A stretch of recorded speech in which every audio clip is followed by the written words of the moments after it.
Welcome back in BCC family. एक बार फिर से उसी जोश और जुनून के साथ एसएससी जीडी और एमटीएस के मेगा एपिसोड्स में आपका दिल की गहराइयों से स्वागत है। एक बार मां शारदा का नाम लीजिए और चलते हैं हम लोग अपने वर्क पे। बीसीसी परिवार आपके सफल, सुखद और समृद्ध जीवन की मंगल कामना करता है। और आज जो मैं क्वेश्चन आपको बताने वाला हूं, जैसा कि मैं कह चुका हूं, आपको एक क्वेश्चन नहीं समझेंगे, आप एक पूरी चैप्टर समझेंगे। मैं परिचय करा दूं आपको। जो क्वेश्चन नंबर 1 है वो एरिया वॉल्यूम से रिलेटेड है। जो क्वेश्चन नंबर 2 है वो साधारण व्यास से रिलेटेड है। जो क्वेश्चन नंबर 3 है वो वॉल्यूम आयतन से रिलेटेड है। जो क्वेश्चन नंबर 4 है वो आयु से रिलेटेड है। और जो क्वेश्चन नंबर 5 है वो रेशियो एंड प्रोपोर्शन से रिलेटेड है। और जो क्वेश्चन नंबर 6 है वो अंकित मूल से रिलेटेड है। तो आज आप 6 चैप्टर के बारे में जानेंगे। जिस क्वेश्चन में जो बातें आपसे पूछी जा रही है वो तो मैं आपको बताऊंगा ही, मैं वो सारी बातें भी आपसे करूंगा जो आपसे नहीं पूछी जा रही है, ताकि फिर इसी टाइप का क्वेश्चन कोई आपको मिले तो आपसे बन जाए। आइए अब मैं चर्चा करता हूं। जरा क्वेश्चन नंबर 1 को देखिएगा। 2-3 बातें। क्वेश्चन नंबर 1 नहीं मेरे दोस्त, मैं 3 नंबर से बता रहा हूं, ताकि मैं इस तरह से ऊपर जाऊंगा तो आपको समझने में आसानी होगी, मुझे स्पेस मिल जाएगा अच्छा खासा। देखिए यहाँ पे क्वेश्चन है, जरा ध्यान दीजिएगा। एक लंबवृत्तीय बेलन की त्रिज्या 6 सेंटीमीटर है। यदि इसमें 50% की वृद्धि की जाती है तो इसके आयतन में हुई प्रतिशत वृद्धि ज्ञात कीजिए। देखिएगा, सबसे पहले यहाँ पर वॉल्यूम की चर्चा हुई है, तो मैं आपको एक चीज बता दूं। वॉल्यूम का चर्चा हुआ है इसमें, ये आपका वॉल्यूम है, ठीक है। 50% की वृद्धि होती है, तो सबसे पहले आपको वॉल्यूम जानना होगा। इसका वॉल्यूम होता क्या है? वॉल्यूम को हम इंग्लिश में आयतन कहते हैं। तो सर आयतन की जरूरत पड़ी क्यों? क्योंकि आपके पास यहाँ पे क्या है? आयतन है। अब जरा ध्यान दीजिएगा, वॉल्यूम होता है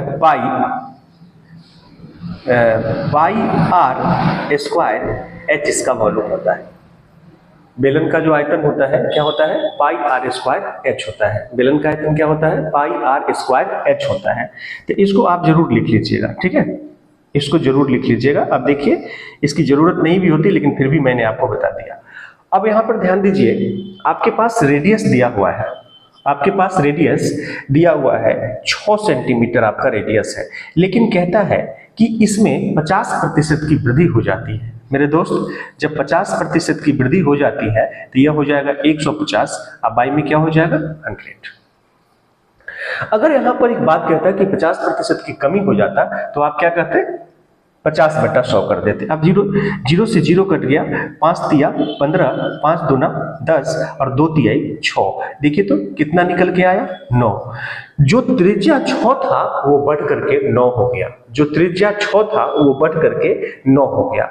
अब आपसे कहता है कि वृद्धि की जाती है तो इसके आयतन में कितनी प्रतिशत की वृद्धि होगी? मेरे दोस्त, हालांकि मैं यहीं पे बता देता, पाई आर स्क्वायर एच। अब जरा ध्यान से देखिएगा, तो यहाँ पर एक लंबवृत्तीय बेलन है, एक ही बेलन है, तो हमारा हाइट जो है वो कॉमन है, एक ही बेलन है। परिवर्तन किसमें हुआ है? त्रिज्या में हुआ है। तो मैं हाइट को इग्नोर कर देता हूं। मान लीजिए आप अपने हाइट को 1 मान लीजिए, या 100 मान लीजिए, या x मान लीजिए, फर्क नहीं पड़ेगा, क्वेश्चन आपका आसानी से बन जाएगा। अब जरा ध्यान से देखिएगा, तो मुझे h की कोई जरूरत ही नहीं है, तो हमारे पास 2 वॉल्यूम होंगे। तो जरा ध्यान दीजिएगा, पाई तो दोनों में है ना, पाई बढ़ने के पहले भी रहेगा और बढ़ने के बाद भी होगा, यानी पाई का मान आप इसमें भी लेंगे और इसमें भी लेंगे, कॉमन है, हटा दीजिए इसको।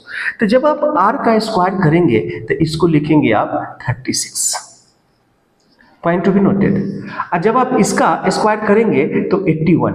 सिर्फ r लेकर के आप निकाल लेंगे, कुछ जरूरत ही नहीं है आपको। जरा ध्यान से देखिएगा, कोई जरूरत नहीं है आपको, कोई जरूरत नहीं है। ध्यान से देखिएगा, हमने सिर्फ r लेकर के, आप वॉल्यूम 1 आप इसको ऐसे भी बना सकते थे, वॉल्यूम लेकर के भी बना सकते थे, सारे डाटा पुट करके भी बना सकते थे, लेकिन जो चीज कॉमन है दोनों में और परसेंटेज आपको निकालना है तो कॉमन चीज को हम हटा देंगे।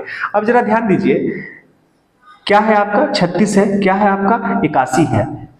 h नहीं लिया है, आप h लगा सकते हैं, गुने 1 कर दीजिए, गुने 1 कर दीजिए, गुने 100 कर दीजिए, गुने 100 कर दीजिए। बाद में वो 100 कट जाएगा, क्योंकि ये प्रतिशत की बात है। मैंने पहले ही कहा है आपको, मुझे बताना है आपको। अगर मुझे वो टेक्निक बताता होता तो मैं आपको बता के निकल जाता। अब जरा ध्यान दीजिएगा, 81 में से 36 को आप माइनस करेंगे तो कितना हो जाएगा? सॉरी, 81 में से 36 को माइनस करेंगे तो आपका क्या हो जाएगा, यहाँ पे आप इसको माइनस कर दीजिए, 36 को माइनस कर दीजिए, कर दिए। 11 में से 6 गया तो 5 हुआ, और ये बचा आपका कितना, 7। ये कितना बचा आपका, 7। 7 में से 3 गया तो कितना, 4 बचा, हो गया। 45, क्या कहा आपसे, कितने की वृद्धि हुई, 45 की वृद्धि हुई। किसमें वृद्धि हुई, इसमें वृद्धि हुई, ध्यान दीजिएगा, किसमें वृद्धि हुई, इसमें वृद्धि हुई, यानी 45 की वृद्धि होती है। तो आपसे कह रहे हैं कितने प्रतिशत की वृद्धि हुई, और परसेंटेज कह रहा है, तो गुने में 100 कर दीजिए। क्या कर दीजिए, 9 पचे 45, 9 चौका 36, 4 से काटेंगे तो ये 25 बार में कट जाएगा, आपका रिजल्ट आया 125%। मैंने ऑप्शन नहीं लिया है क्योंकि मुझे तुक्का मार पढ़ाई नहीं कराना है, आपको पूरी कंसेप्ट देना है। तो देखिए कितनी बारीकी से बन गया, आप इसको कॉपी में छाप लेंगे, मुझे लगेगा अच्छे से, नहीं तो वीडियो को 3 बार 4 बार आप देख लेंगे तो आपके लिए फ्रूटफुल होने वाला है। आइए 3 नंबर क्वेश्चन को मैंने बता दिया। अब क्वेश्चन नंबर 2 देखिएगा, और वीडियो अगर पसंद आए तो बीच बीच में लाइक और शेयर जरूर करेंगे। मैं इसको डिलीट कर देता हूं, जगह कम है मेरे दोस्त। मैटर ये नहीं करता है कि आप एसी कमरों में पढ़ा रहे हैं, मैटर ये नहीं करता है कि आप सैटेलाइट से पढ़ा रहे हैं, मैटर ये करता है कि आपके पास कंटेंट कैसा है। अब जरा देखिए, यहाँ पे साधारण ब्याज की बात हुई है, तो मैं आपसे कहूंगा कि जब साधारण ब्याज की बात हुई है तो पूरी साधारण ब्याज को जान लीजिए। मिटा दिया, आप कॉपी लेकर बैठेंगे, सब कुछ नोट कर लेंगे, फेयर कर लेंगे। जब साधारण ब्याज की चर्चा हुई है तो मैं पहले पूरी साधारण ब्याज का आपको बताऊंगा। मैं इसका नाम ही रखा है mega episodes for SSC, GD and MTS. तो बारीकी से समझिए, P into T into R, अब बाई में हो जाएगा 100। मेरे दोस्त अगर आपसे P पूछता है, समझिएगा आप लोग बच्चे होते हैं, जीडी वाले जो भी हैं, 100 को SI से गुना कर दीजिए, SI इंटू 100। ध्यान दीजिएगा, आपसे P पूछ रहा है तो SI इंटू 100। कंफ्यूज नहीं करेंगे, सर P तो इधर है, आप इधर क्यों ले आए। मेरे दोस्त अगर आपको कहा जाए कि x इक्वल टू वाई और y इक्वल टू x, इसी चीज को ऐसे लिखो, कोई फर्क है तो फर्क समझिए। तो 100 इधर आ गया, यानी SI इंटू 100। आपसे P पूछ रहा है तो नीचे में क्या बचा, नीचे में बचा T इंटू आर। अगर आपसे R पूछ रहा है, अगर आपसे R पूछ रहा है तो SI इंटू 100। अक्सर बच्चों को मैं बताता हूं कि जब भी कुछ पूछे तो वो बराबर के किसी भी तरफ अकेले होना चाहिए। जब भी कुछ पूछे तो बराबर के किसी भी तरफ क्या होना चाहिए, अकेले होना चाहिए। जब भी कुछ पूछे तो बराबर, R पूछ रहा है तो क्या बचा मेरे दोस्त, P इंटू टी बचा। अगर आपसे T पूछ रहा है तो क्या बचा, SI इंटू 100, अब बाई में T पूछ रहा है, क्या बचा मेरे दोस्त, P into R. Dear student, आपको याद करने की जरूरत ही नहीं है, याद करने की जरूरत है ही नहीं, सिर्फ एक इसको याद करिए और आप बारीकी से इसको बना सकते हैं। सिर्फ एक याद करिए और उसको बारीकी से आप बना सकते हैं। अब जरा ध्यान से समझिएगा, सिंपल इंटरेस्ट का पूरा चैप्टर हो गया कि नहीं हो गया, आप दिल पे हाथ रख के बताइए। आधे घंटे के क्लास में मैं 5-5 चैप्टर कर दे रहा हूं आपका, लेकिन आप कॉपी और कलम के साथ बैठिएगा। SI, P, T और R। मैं बार बार कहता हूं आपसे कि मैथमेटिक्स में इक्वल के लेफ्ट साइड और राइट साइड में मिलाकर जितनी भी बातें हैं उसमें से अगर, जैसे यहां 4 बातें हैं तो इस 4 में से अगर कोई 3 अगर आपके पास है तो चौथे की गारंटी।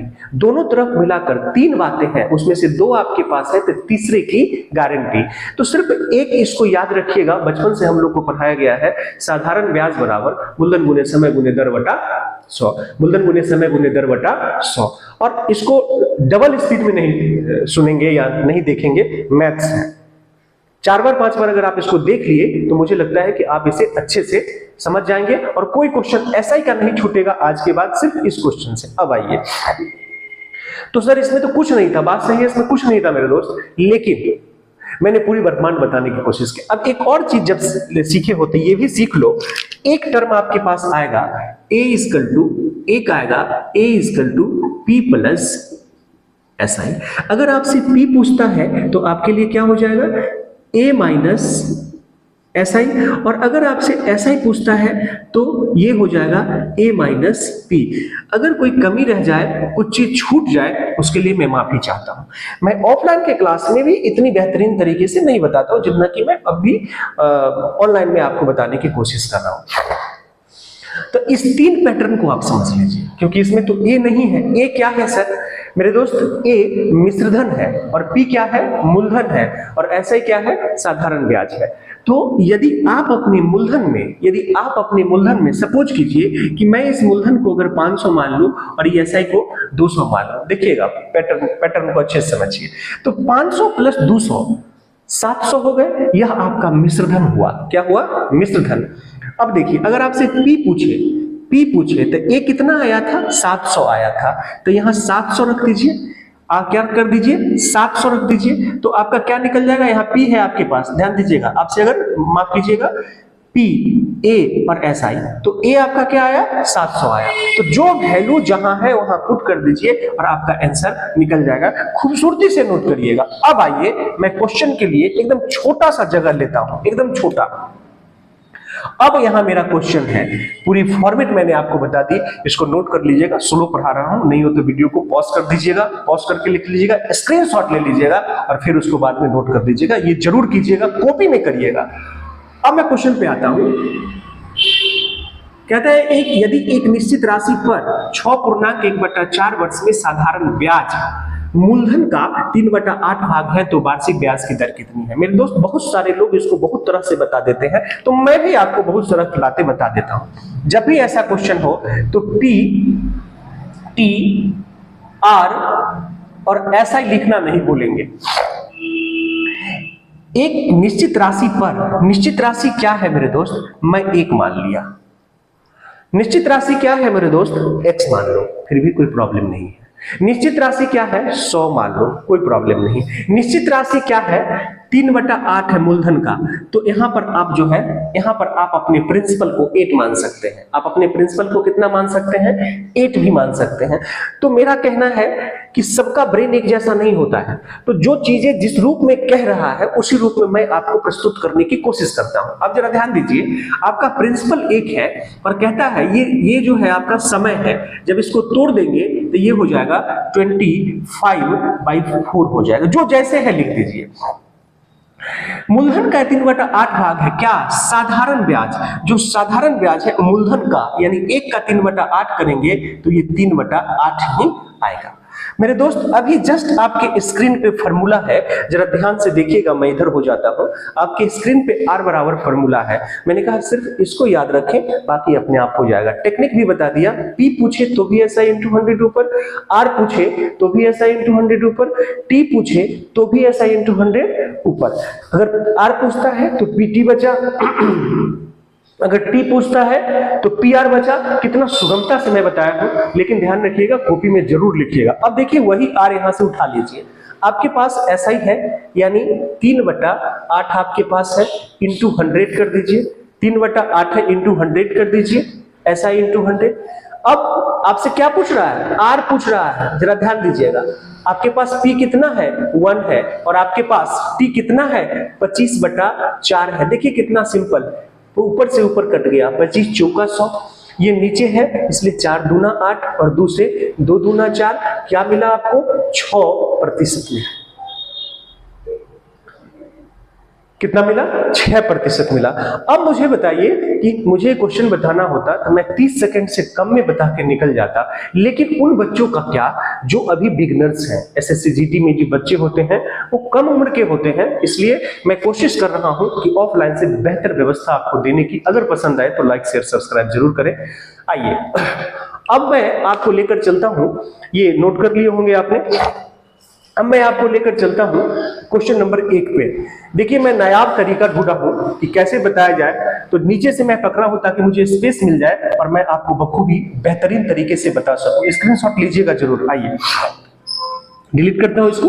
वीडियो को बार बार देखेंगे, पॉज करके देखेंगे और जीके से बेहतर मैथ्स को समझने की कोशिश करेंगे।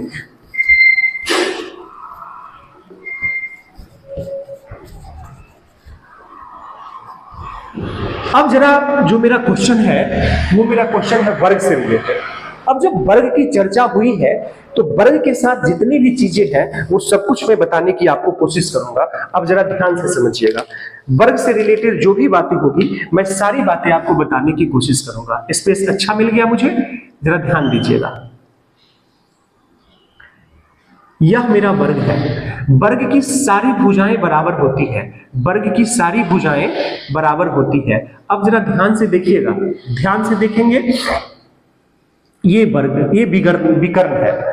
विकर्ण की चर्चा हमेशा चतुर्भुज में होता है, और चतुर्भुज किसको कहते हैं?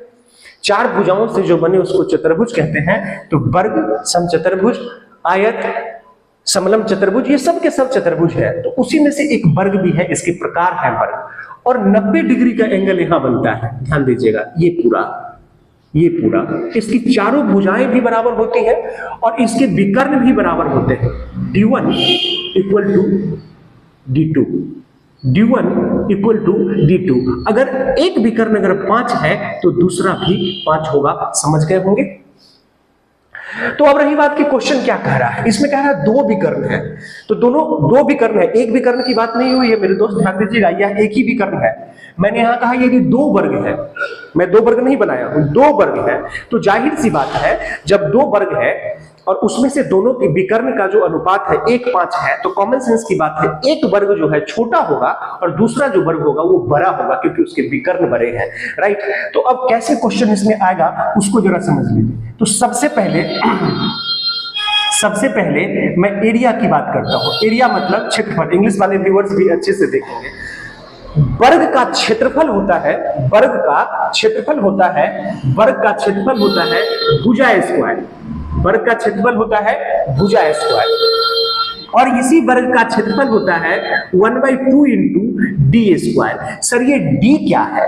डी जो है मेरे दोस्त, जो डी है मैं यहां ले रहा हूं, डी को हम इंग्लिश में DIAGONAL डायगोनल कहते हैं, और इसको हिंदी में हम लोग विकर्ण कहते हैं। इसको हिंदी में हम लोग क्या कहते हैं? विकर्ण कहते हैं। डी को हम लोग क्या कहते हैं? डायगोनल कहते हैं इंग्लिश में, और ए को क्या कहते हैं? साइड से रिलेटेड करते हैं। हम एस भी ले सकते थे, लेकिन ए अक्सर प्रचलन में है, इसलिए आप समझ जाए मेरे दोस्त ये को। अब जब वर्ग की चर्चा हुई है तो हम परिमिति भी पढ़ लेते हैं। परिमिति यानी प्रीमीटर, मैं शॉर्ट में लिख रहा हूं, प्री, इंग्लिश में उसको प्रीमीटर कहते हैं और हिंदी में उसको परिमिति कहते हैं, हिंदी में उसको परिमिति कहते हैं। और परिमिति की जो अवधारणा है उसका मतलब होता है, कहीं कहीं परिधि भी मिलेगा लेकिन सर्कल में मिलेगा। परिमिति का मतलब होता है कि कोई भी चीज आपके घर में है, बाहर में है, जेब में है, उसके चारों बाउंड्री या 5 बाउंड्री हो या 6 बाउंड्री हो या 2 ही बाउंड्री हो, उसके सारे बाउंड्री को जोड़ दिया जाए। 1 2 3 4, कितने ए है? 4 ए है, इसलिए इसकी परिमिति बन गया 4a। अब मुझे बताइए, जब जैसा क्वेश्चन आए वैसा आप इस्तेमाल कर सकते। अगर परिमिति की चर्चा हुई तो इसका इस्तेमाल करके हम क्वेश्चन बनाएंगे। अगर विकर्ण की चर्चा हुई तो एरिया बराबर 1/2 इंटू डी स्क्वायर पकड़ लेंगे। अगर भुजा की चर्चा हुई तो एरिया बराबर ए स्क्वायर पकड़ लेंगे। कैसे बनाना है वो भी समझ लीजिए। मान लीजिए कभी आपसे कह दे कि भुजा दे दे तो एरिया निकल जाएगा। अगर आपसे कहे कि मुझे डायगोनल निकालना है तो कैसे होगा? आपका क्षेत्रफल दे दे तो आप क्षेत्रफल की जगह पे क्षेत्रफल रख दीजिएगा, लेकिन फॉर्मूला कौन उठाइएगा? ये वाला, क्योंकि आपसे डायगोनल पूछ रहा है। देखिए कितनी सारी सवाल बन गए। एरिया डायगोनल, अगर डायगोनल पूछे तो हम एरिया की जगह पर क्षेत्रफल रख देंगे। ये मुझे दिया हुआ है तो मेरा डी निकल जाएगा। सपोज कीजिए आपसे भुजा पूछे और एरिया दे दे तो एरिया की जगह पर मैं एरिया का वैल्यू रख दूंगा, एरिया का वैल्यू रख दिया इक्वल टू ए स्क्वायर कर दिया। सपोज करिए यहां पर अगर मैं आपसे कहूं कि एरिया जो है 144 है तो 144 यहां मैंने कर दिया इक्वल टू ए स्क्वायर। भुजा बताओ तो ये पकड़ेंगे, भुजा बताओ तो ये पकड़ेंगे, और डायगोनल पूछा तो वो पकड़ेंगे। Point to be noted. अब जरा ध्यान दीजिएगा, मैंने दोनों फॉर्मूला आपको लिख दिया। अब मैं क्वेश्चन पे आता हूं। अब जरा ध्यान दीजिएगा, ये d1 और ये d2 है मेरे दोस्त। इस d1 d2 को मत समझेंगे, मैंने इसी में लिया है, इसको ऐसे ही कर दीजिए, d बराबर d कर दीजिए, मतलब यह भी d और यह भी d, पूरा का पूरा। लेकिन वह दो वर्ग की चर्चा है तो एक का विकर्ण छोटा है और दूसरे का विकर्ण बड़ा है। अब आइए, अब क्वेश्चन पे आता हूं। अब कहेंगे सर ये क्वेश्चन तो 15 सेकंड में, मेरे दोस्त 15 सेकंड नहीं 10 सेकंड। देखिएगा ये मेरा क्वेश्चन है आपका। आपसे पूछा कि उनके क्षेत्रफलों का अनुपात क्या होगा, तो 2 वर्ग है तो आप कह सकते हैं 2 वर्ग है तो देखिए तो कैपिटल ए एरिया के लिए A1 अब बटे में A2, इसका क्षेत्रफल क्या लिखेंगे 1/2 इंटू डी स्क्वायर, तो 1 का स्क्वायर 1 ही होता है, 1/2 इंटू D2 स्क्वायर यानी 5 का स्क्वायर, कैंसिल, क्या मिला 1:25 आपका आंसर। साहब इस क्वेश्चन को देखिए कितने कम जगह में बना, लेकिन मैंने जितना हो सका आपके लिए मैं सब कर दिया ताकि आप कंफ्यूज नहीं करें। एक वर्ग में कितने डायगोनल होते हैं, डायगोनल बराबर होते हैं या डिफरेंट होते हैं बता दिया, भुजा कितनी होती है 4 होती है, भुजाएं समान होती है और विकर्ण भी समान होता है। आइए तो इस क्वेश्चन को आपने देख लिया, इसको मुझे मिटाने की जरूरत नहीं है क्योंकि इसके लिए अब ऊपर कोई क्वेश्चन नहीं है। मैं क्वेश्चन नंबर 6 पे आता हूं, नोट जरूर करेंगे, नहीं हुआ तो स्क्रीनशॉट ले लेंगे और अगर वीडियो पसंद आए तो प्लीज लाइक शेयर और सब्सक्राइब जरूर करेंगे। आइए अब मैं 6 नंबर क्वेश्चन में देखिएगा, यहां अंकित मूल की बात है। तो सबसे पहले मैं अंकित मूल के बारे में बता दूं क्वेश्चन से रिलेटेड। स्टार का मतलब क्वेश्चन से अलग, स्टार जहां भी लगेगा, ब्लॉक जहां भी बनेगा उसका मतलब अलग। मैं अगर एमपी की बात करूं मेरे दोस्त, एमपी को हम लोग क्या बोलते हैं, थोड़ी एमपी की अवधारणा में क्लियर कर दूं, हालांकि ये क्वेश्चन 5 सेकंड में बन जाएगा। एमपी अगर आपसे कहे कि आपके पास आपका जो एमपी है वो 5000, सर ये एमपी क्या होता है मेरे दोस्त, एमपी को इंग्लिश में हम लोग मार्क प्राइस कहते हैं, इसी को हम लोग लिस्ट प्राइस कहते हैं, इसी को हम लोग बहुत सारी बात रूप में मिलेगा आपको।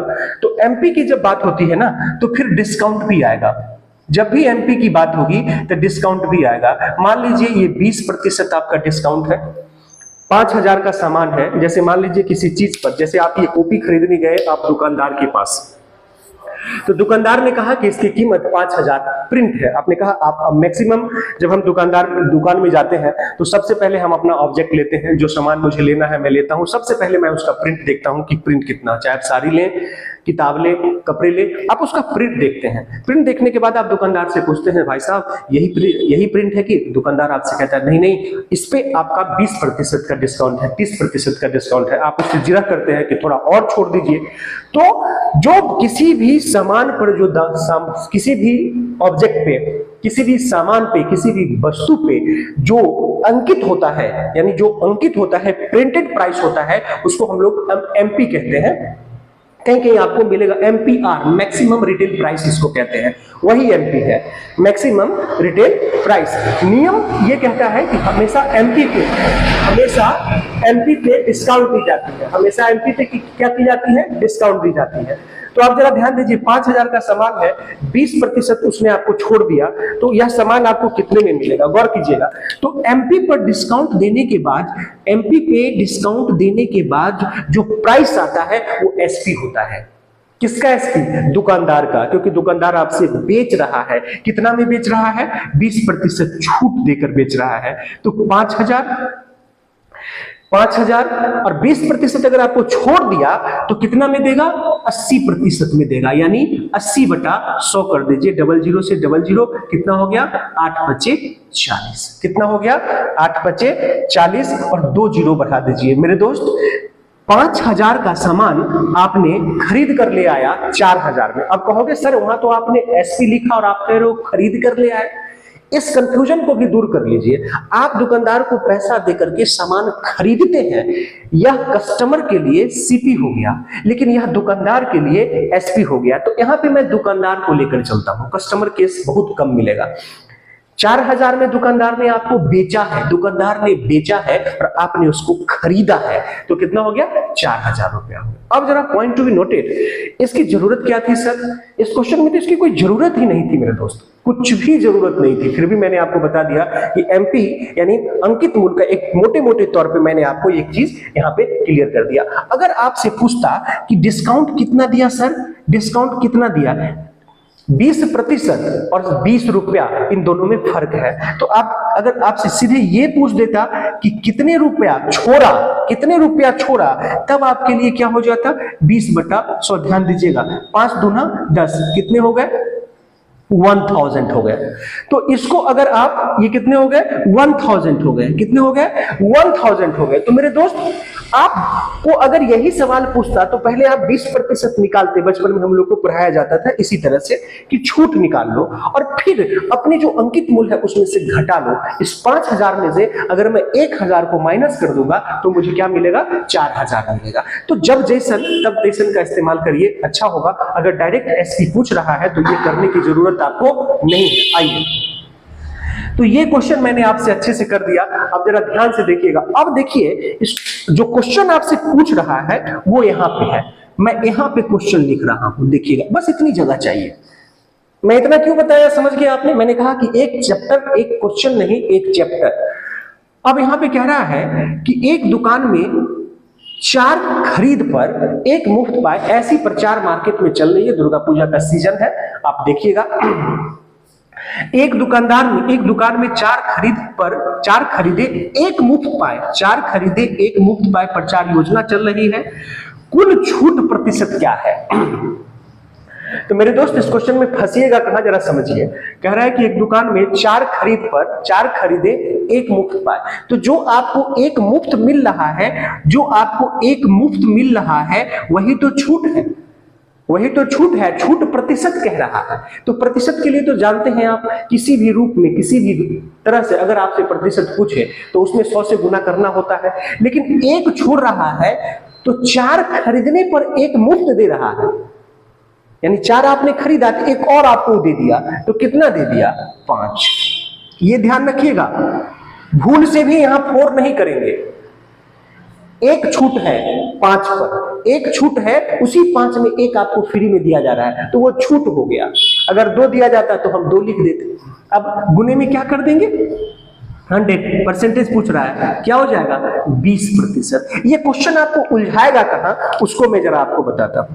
ये क्वेश्चन आपको उलझाएगा कि बहुत सारे बच्चों इसको क्या कर देते हैं, 1 अब बटे में क्या कर देंगे 4 और गुने में 100, और ये दोनों आंसर, माफ कीजिएगा, ये दोनों आंसर आपके ऑप्शन में होगा, ये दोनों होगा, 20% भी होगा और 25% भी होगा। तो भूल नहीं करेंगे, नहीं तो फिर बना के भी आपका गलत हो जाएगा। आइए अब मैं बातें करता हूं क्वेश्चन नंबर 5 का। मैं इसको लिखा रहने देता हूं क्योंकि इसके लिए ज्यादा जगह की जरूरत नहीं है। अब जरा ध्यान दीजिएगा, इसमें कह रहा है, सबसे पहले मैं आपको परिचय करा दूं कि जहां कहीं भी इस टाइप का कुछ मिले उसके बदले हम लोग बराबर लेते हैं, और जहां कहीं भी ये मिले उसके बदले हम लोग बटा का साइन इस्तेमाल करते हैं। अब जरा ध्यान दीजिएगा, इसी चीज को अगर मैं आपसे कह दूं कि x, देखिए मुझे इसकी जरूरत नहीं थी बताने का, मैं यही बता देता, x प्रोपोर्शनल है ये, तो इसको आप क्या लिख सकते हैं, x बाई, माफ कीजिएगा, इसको आप क्या लिख सकते हैं, इसको आप क्या लिख सकते हैं, x इक्वल टू वाई। अगर आपसे कहीं मिले x is to Y, same चीजें मैं ले लिया, डाटा सेम ले लिया, इसकी जगह पर क्या लिखेंगे, बराबर, इसकी जगह पर क्या लिखेंगे, x बटे में y, इसको जरूर छापिएगा। तो अब मैं इस क्वेश्चन को, देखो क्वेश्चन के लिए इसकी जरूरत मुझे नहीं थी लेकिन फिर भी मैंने आपको बता दिया। अब मैं यहां क्वेश्चन ले लेता हूं, जरा ध्यान देना, ये है क्वेश्चन, यहां क्वेश्चन है।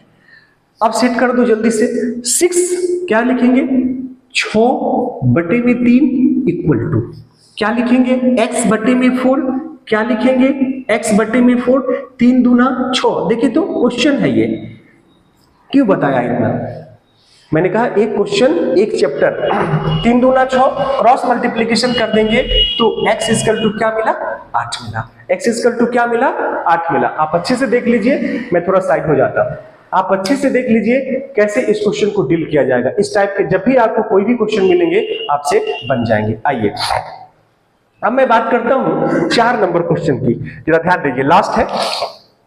4 नंबर में जो क्वेश्चन है वो क्या कह रहा है, एक पुत्र एवं उसके पिता की आयु का अनुपात। जब कभी भी एज का आपसे क्वेश्चन मिले, जब कभी भी आपको एज का क्वेश्चन मिले, कभी भी नर्वस नहीं होंगे आप, एकदम प्यार से बनाएंगे और उसको एक्स पे ही बनाएंगे तो ज्यादा बेहतर होगा। आइए क्या कहता है, मैं इस क्वेश्चन को, एक पुत्र एवं उसके पिता, पहले पुत्र की चर्चा है, एक पुत्र एवं उसके पिता की आयु का अनुपात 1:4 है, उनकी आयु का गुणनफल 196 है। उनकी आयु का गुणनफल 196 है। 5 वर्ष बाद उनकी आयु में अनुपात क्या होगा। एज में हमेशा एक बात का ध्यान रखिएगा, है, था, होगा, इसकी जरूर केयर करेंगे आप, नहीं तो फिर आप फंस जाएंगे। ध्यान दीजिए।